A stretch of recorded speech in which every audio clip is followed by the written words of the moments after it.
luckily that provided me the path back. Yeah. I mean, at the end of the day, being you're a phys still tech in the Air Force, which, it kind of sucks. And like, you're still going to pay Uncle Sam, but it's also kind of awesome. You're in the Air Force.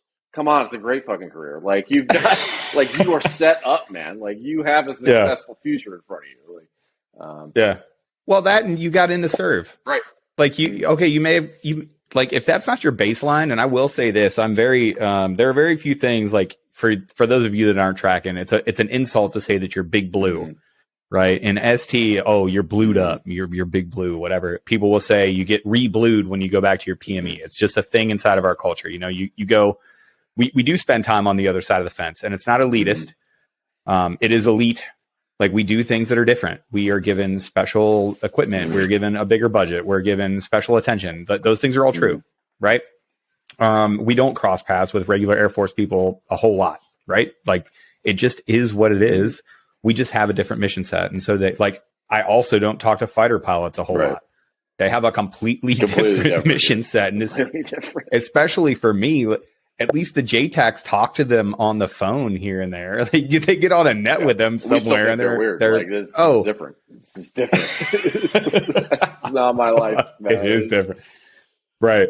But we don't have a whole lot of interaction with them either. So when you go back to these things and you get yourself, re-blued, there's value in that.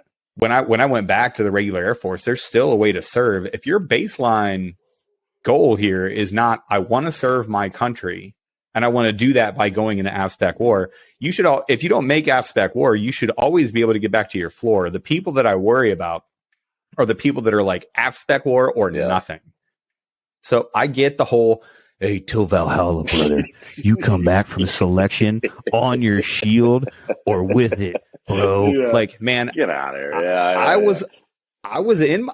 I did that. Like, I was a guy that when I was training, I was like, I'm going to go or I'm going to die trying, right?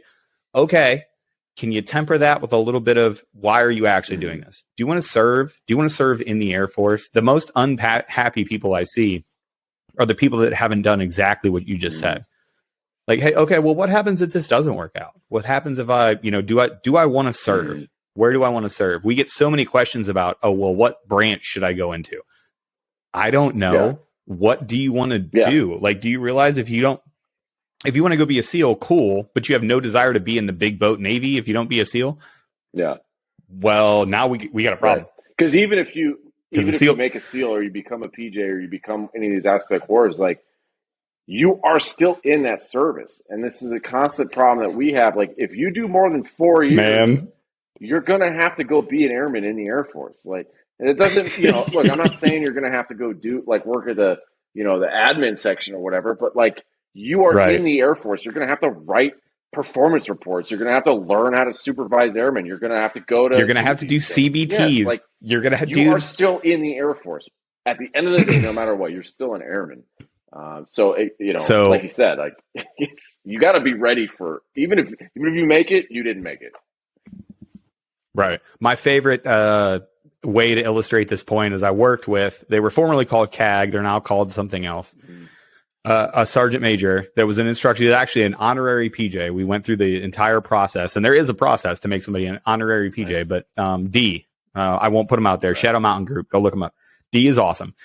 D is an honorary PJ, and he used to joke. He'd be like, yeah, man, he's got this very distinctive way of talking. So everybody that knows D is like, all 10 people listening to this podcast is going to recognize my D impression. And then everybody else is going to be like, why is Aaron talking like that?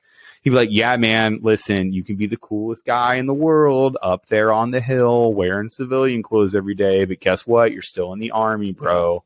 You still got to do CBTs. You still have stand downs for things like,